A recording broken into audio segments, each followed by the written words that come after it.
PT Pertamina Terminal Bahan Bakar Minyak Kota Lubuk Linggau memastikan ketersediaan pasokan BBM di sepanjang jalan lintas Sumatera yang menjadi salah satu jalur arus mudik Lebaran, khususnya di 4 wilayah yang meliputi Kota Lubuk Linggau, Kabupaten Musirawas, Musirawas Utara, dan Kabupaten Sorolangun, Provinsi Jambi. Ketersediaan stok BBM cukup hingga arus balik Lebaran 2018, yakni jenis gasolin seperti jenis BBM Premium, Pertalite, Pertamax, dan Pertamax Turbo. Saat mudik Lebaran tahun ini, dipastikan konsumsi BBM mengalami peningkatan.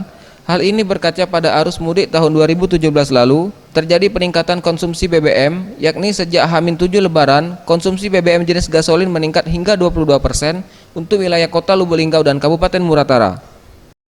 SPBU ya, apabila memang ada peningkatan ya, terutama H-7.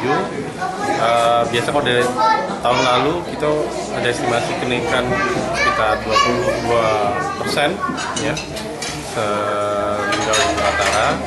Namun kalau untuk solar juga tampaknya akan mengalami penurunan sekitar 30%. Untuk konsumsi BBM jenis solar mengalami penurunan saat mudik Lebaran 30% hingga 40%. Hal ini disebabkan banyaknya industri yang tutup operasional. Tim Liputan, Sriwijaya TV.